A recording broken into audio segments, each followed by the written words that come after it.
5e anniversaire aujourd'hui, 18 février 2015, du coup d'État du Conseil suprême pour la restauration de la démocratie. Des détails dans cette édition.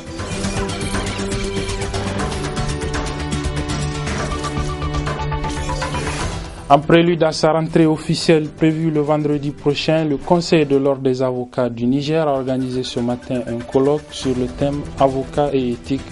Des détails dans cette édition.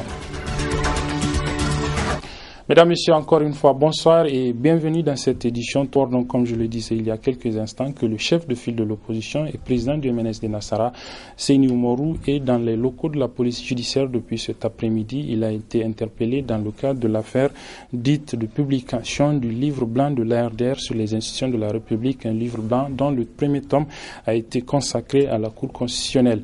Selon nos dernières informations, jusqu'aux environs de 19h, le chef de file de l'opposition, El Hadj Seyni Oumarou, se trouvait encore dans les locaux de la police judiciaire. Il faut noter que son interpellation fait suite à d'autres responsables de l'opposition politique, donc ARDR. Nous allons certainement revenir sur cette information dans nos éditions de demain, Inch'Allah. Aujourd'hui, donc, 18 février, cela fait 5 ans que le Conseil suprême pour la restauration de la démocratie, le CSRD, avec à sa tête le chef d'escadron Salou Jibo, mettait fin au régime de la 6e République de l'ancien président de la République, Tanja Mamadou. Retour sur ce coup d'État du Conseil suprême pour la restauration de la démocratie dans ce récit. Nigérienne, Nigérien. Le 18 février 2010, à la faveur des fortes contestations du régime de la 6e République, les forces de défense et de sécurité décidèrent d'intervenir pour suspendre la Constitution, dissoudre l'Assemblée nationale et mettre fin ainsi à une crise qui isolait chaque jour un peu plus le Niger sur la scène internationale. L'opération est dirigée par un chef d'escadron devenu par la suite général.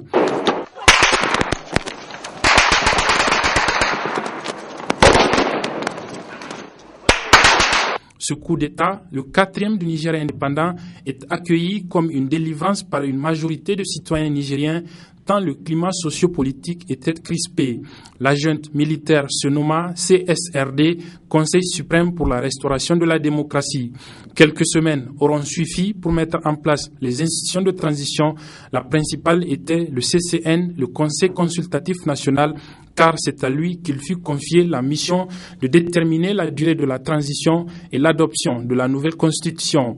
12 mois furent arrêtés par l'Assemblée transitoire, un délai que l'exécutif militaire accepta pour conduire la transition jusqu'aux élections. 5 ans après cette haute intervention militaire sur la scène politique nigérienne, beaucoup s'interrogent sur ce qu'elle a apporté de plus à la nation. Un retour à une certaine normalité institutionnelle, certes, mais pour quel effet ?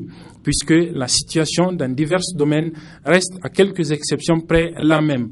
Crises diverses sur le plan politique, secteurs sociaux de base en déliquescence, perte progressive de toutes les valeurs et de tous les principes fondamentaux de la société, gouvernance économique chaoteuse. Pourtant, que n'avait-on pas espéré du règne du général 4 étoiles ? Voilà donc un retour sur le coup d'État du 18 février dont nous fêtons aujourd'hui peut-être le 5e anniversaire. Plus de 30 morts et une vingtaine de personnes blessées, c'est le bilan d'un raid hier soir sur le village d'Abadam, c'est à l'est de la région de Difa. C'est un raid aérien dont on ignore l'origine. Certains parlent d'un avion nigérian et d'autres d'un avion nigérien. En tout cas, la confirmation de ce raid nous a été donnée il y a quelques instants par le vice-maire de cette commune, joint au téléphone par Hassan Saleh Mustafa. On était assis vers 16h. 2 avions étaient venus au-dessus du village. On a lancé, juste à côté du village. Et puis le deuxième aussi à peu près 200 mètres du village aussi. Le second qui avait lancé premièrement a aussi bombardé, la mosquée là où se trouvaient des fidèles. Et actuellement, le nombre corps disparus. Combien? 47 pour ce moment. Mais les blessés jusqu'à présent, il y a ceux qui sont évacués vers Difa par véhicule particulier, je vous précise, par véhicule particulier. Par manque d'ambulance? Par des véhicules particuliers comme ça, on a pour qu'on les évacue, quoi. Et jusqu'à aujourd'hui, jusqu'à ce moment, aucune autorité à part moi qui suis à Badam, n'est venu faire le constat. Les autorités régionales sont au courant informées? Les autorités sont informées à l'instant même où l'événement s'est produit. Donc les avions qui ont largué des bombes, c'est les avions nigériens ou bien de quel pays? Ce qu'on a pu constater, le drapeau nigérien, le vert blanc vert là, ça se voit, même assis comme ça, tu peux observer ça. Je veux aussi dire aux militaires qui sont venus juste après la prière de 14 heures là, ils sont venus faire le constat et retourner. Mais les autorités, à part moi qui suis à la maison, n'est venu faire ce constat. Maintenant, où sont les corps des personnes qui sont mortes? Déjà, les funérailles ont eu lieu du matin à partir de 7h jusqu'à midi, on a fini les funérailles. Les 37 personnes? Les 37 personnes. Comment vous commentez ces événements? La population et moi-même, nous disons que c'est exprès que ça s'est passé. Du moment où on ne soit pas spécialiste en matière d'armes, je ne pense pas qu'on ne puisse pas connaître la frontière entre le Nigeria et le Niger. Maintenant, comment est la situation là-bas? Il y a le fiscal qui règne, il y a certains qui... Voilà, c'était là donc le vice-maire de la commune d'Abadam où il y a eu un raid hier d'un avion sur la ville, sur la localité, un avion dont on ignore encore s'il est de l'aviation nigérienne ou nigériane. Le barreau du Niger va effectuer vendredi prochain sa rentrée solennelle en prélude à cette manifestation. Le barreau organise, le Conseil d'ordre des avocats du Niger organise en collaboration avec la haute autorité à la lutte contre la corruption et les infractions assimilées, la HALCIA, un colloque sur le thème avocats et éthique, une rencontre à laquelle prennent part plus d'une centaine d'avocats venus d'Afrique et d'Europe. Le compte rendu de Michel Deji. C'est une rencontre d'échange et de capitalisation d'expériences qui vise principalement à renforcer les capacités des avocats nigériens pour en faire des véritables acteurs compétents et respectueux des règles d'éthique et de déontologie de cette profession. C'est au nom de ces valeurs que dernièrement je me suis permis d'interpeller chacun d'entre nous sur les sorties intempestives et la médiatisation à outrance des procédures judiciaires. En effet, il est temps que le secret de l'instruction cesse d'être violé. Il est temps que la présomption d'innocence cesse d'être écornée. Le respect des règles par tous les acteurs de la chaîne judiciaire est le gage d'une justice juste et équitable, capable de rassurer tous les concitoyens. Dans leurs allocutions, le président de la HALCIA et le ministre de la Justice ont quant à eux attiré l'attention des participants sur le rôle des avocats dans le maintien de la stabilité sociale et le développement économique. À ce niveau, j'attire particulièrement l'attention de tous les avocats sur leur devoir de veiller, dans l'accomplissement de leur profession, à lutter contre la corruption, le blanchiment de capitaux et le financement du terrorisme et contre toute atteinte à la dignité humaine. Je vous donne l'assurance que les recommandations et résolutions qui seront issues de vos réflexions seront traitées avec diligence par les services compétents et que je ne ménagerai aucun effort pour leur donner suite dans la mesure du possible. Le devoir de l'avocat envers son client, le juge et le confrère, le secret professionnel, le contentieux avocat-client, les défis de lutte contre la corruption en milieu judiciaire, rôle et responsabilité des avocats, tels sont entre autres les sous-thèmes des conférences qui seront animées par d'éminents juristes d'Afrique et d'Europe au cours de ce colloque qui va durer 2 jours. Le comité technique et scientifique consultatif de la Haute Autorité à l'énergie atomique du Niger a été officiellement installé ce matin à la salle Sanibako du ministère des Affaires étrangères, une cérémonie qui a également été couplée avec l'ouverture des travaux de la première session ordinaire de ce comité. Nasser Dantofo et Halidou Bourema.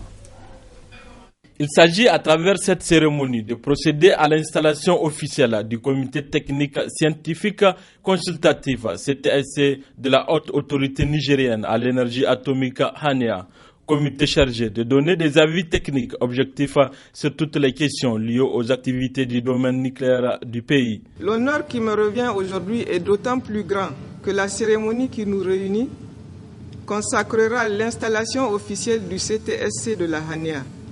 Le niveau et le sens de responsabilité des membres désignés présagent de la qualité des recommandations qui seront issues des travaux et qui seront sans nul doute décisives pour la politique nucléaire de notre pays. Je ne saurais terminer mes propos sans formuler les vœux les plus sincères pour que l'intérêt national et le sens élevé du devoir priment sur les débats afin que nous puissions apporter des contributions significatives à la hauteur de la confiance qui a été placée en nous. En installant le comité, le directeur adjoint du cabinet du président de la République a rappelé les avantages qu'offre l'utilisation pacifique de l'atome. Pour traduire en acte concret cet engagement, le gouvernement a décidé de la création de la HANEA, adaptée aux normes internationales et à nos réalités nationales. La haute autorité nigérienne à l'énergie atomique doit permettre de stimuler de nouvelles initiatives au niveau national et régional et prendre plusieurs mesures pour faciliter l'introduction des technologies nucléaires utiles pour soutenir les stratégies nationales de développement dans notre pays. Notre conviction est que les sciences et techniques nucléaires apporteront une contribution significative pour la satisfaction des besoins essentiels des populations et pour le développement durable. Je voudrais vous féliciter pour votre désignation par vos structures respectives et vous rassurer par la même occasion que les résultats de vos travaux seront toujours considérés avec la plus grande attention. Le comité étant installé, le ministre des Affaires étrangères, Bazoum Mohamed, a procédé à l'ouverture de la première session ordinaire du comité au titre de l'année 2015.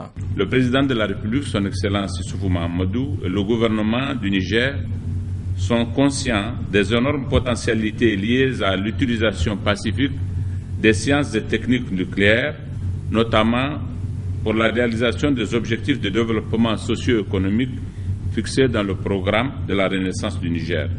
C'est pourquoi la haute autorité nigérienne à l'énergie atomique, HANEA, a été créée et installée afin de promouvoir, superviser et coordonner toutes les activités liées à l'utilisation pacifique des techniques nucléaires dans notre pays, y compris les radiations ionisantes et la production d'électricité à partir de l'uranium, l'électronucléaire.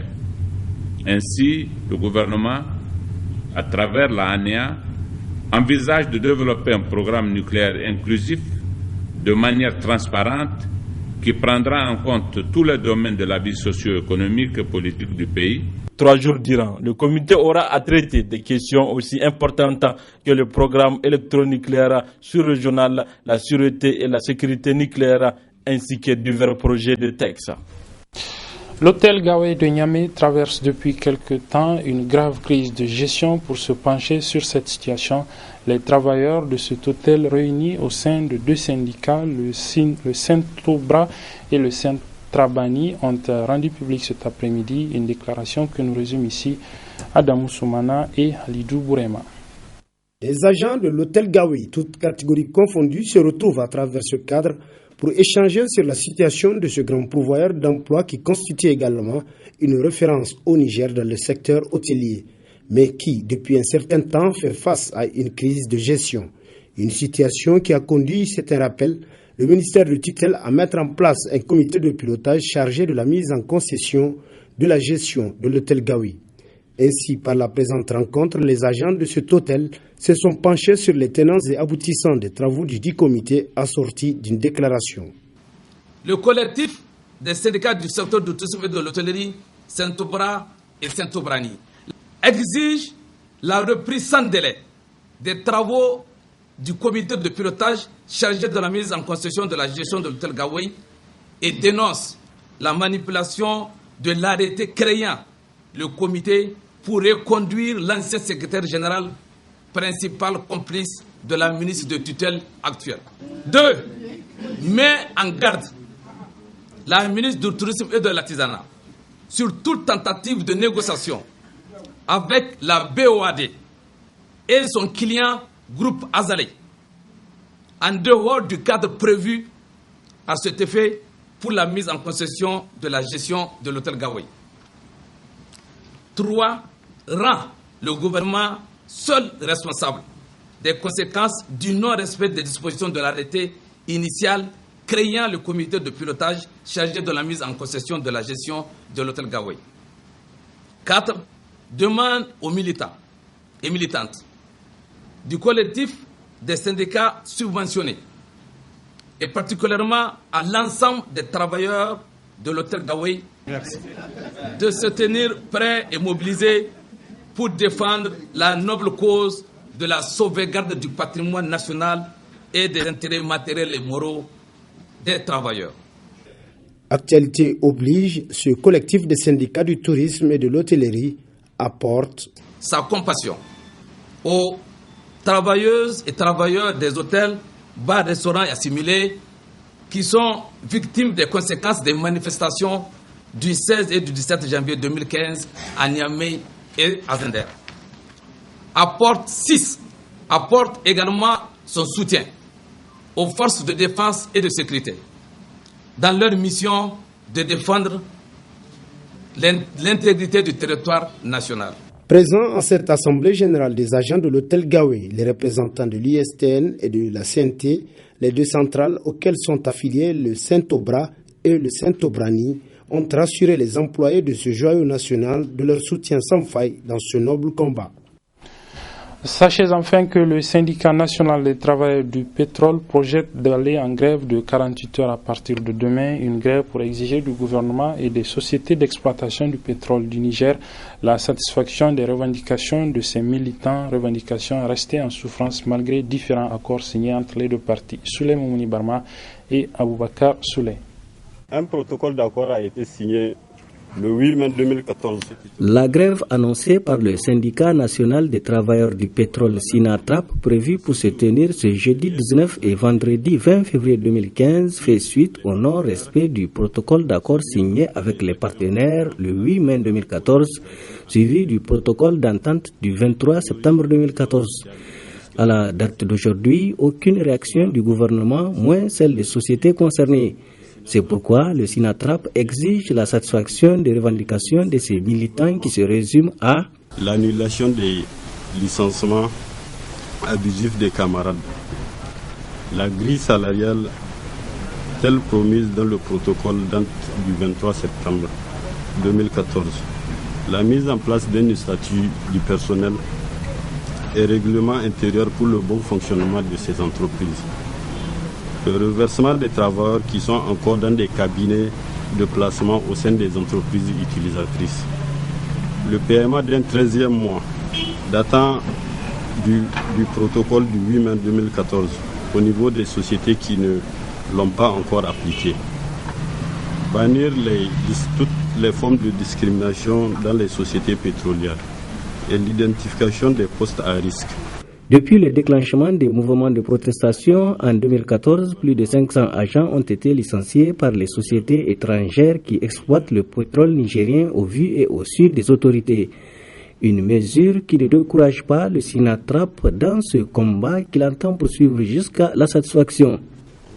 Voilà, c'est la fin de cette édition, mesdames et messieurs. Merci de l'avoir suivi et toutes nos excuses pour les désagréments techniques à constater dans son démarrage. Très bonne suite de nos programmes.